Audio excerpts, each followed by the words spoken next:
আলাইকুম ওয়া রাহমাতুল্লাহি ওয়া বারাকাতুহু। ওয়া আলাইকুম আসসালাম। উপস্থিত উদ্দুলপুর নুরানি মডেল মাদ্রাসা কমপ্লেক্সের সভাপতি, সহসভাপতি, কোষাধ্যক্ষ এবং প্রতিষ্ঠানের প্রধান শিক্ষক এবং অন্যান্য শিক্ষক, পাশাপাশি উপস্থিত আছেন অত্র গ্রামের মুরব্বীরা এবং উপস্থিত আছেন আমার ছোট্ট সোনামণিরা। আবারও সালাম প্রদান করছি, আসসালামু আলাইকুম ওয়া রাহমাতুল্লাহি ওয়া বারাকাতুহু। যেহেতু আজকে আমাদের নতুন বছরের সবক অনুষ্ঠান, আলোচনা দীর্ঘায়িত করব না, দুই একটি কথা বলেই আলোচনা শেষ করব।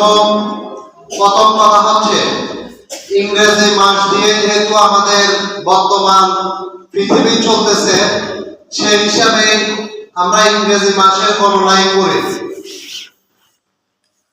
ইংরেজি মাসের আজকের বছরের 25 সালের 1 জানুয়ারির প্রথম দিন আমরা চেয়েছিলাম যে প্রথম দিন থেকেই যেহেতু আমাদের বাচ্চারা পড়ালেখা পিছিয়ে না যায়, প্রথম দিন থেকেই আমরা তাদেরকে পড়ালেখার দিকে অগ্রসর করব। সেই হিসাবে আজকে আমাদের সবক অনুষ্ঠান।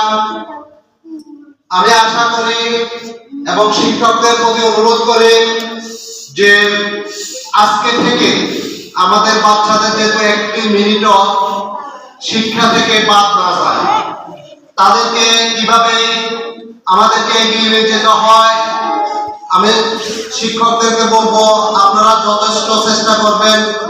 কোনো কাজ যদি আপনারা অপারগতা স্বীকার করেন, আমাদের কমিটি বিন্দু আছে, কমিটিদের সাথে আলোচনা করে ওইটা অগ্রসর করবেন।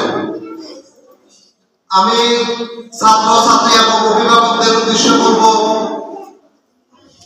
শুধু টিচার বা মাদ্রাসার কমিটি চেষ্টা করলে পড়াশোনা এগিয়ে নিয়ে যাওয়া সম্ভব না।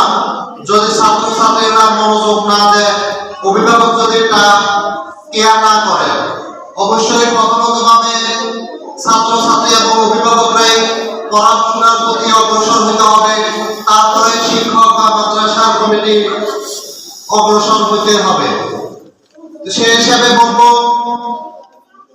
আমরা যারা অভিভাবক আছি, আমরা আমাদের বাচ্চাদেরকে ঠিক সময় মাদ্রাসায় পাঠিয়ে যাওয়ার জন্য চেষ্টা করব। আমি বিগত সালগুলোতে দেখেছি যে আমাদের বাচ্চারা মাদ্রাসা আসে 1 ঘন্টা চলে যাওয়ার পরে, যেহেতু আমাদের ভাঙ্গা বছর ছিল, সেই হিসাবে আমি কাউকে কোনো কথা বলি নাই, কিন্তু অভিভাবকদেরকে অনুরোধ করব যে আপনারা এই জিনিসটা অন্তত খেয়াল রাখবেন।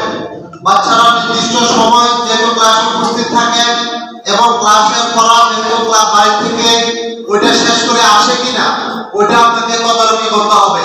তাহলে আপনার বাচ্চা, আমাদের ছাত্র ভালো কিছু করতে পারবে। তবে আমি আমাদের বিদায় অনুষ্ঠান বা বছরের শেষে রেজাল্ট বিতরণ অনুষ্ঠানও বলেছিলাম যে অ্যাটেন্ডেন্স রেজাল্ট।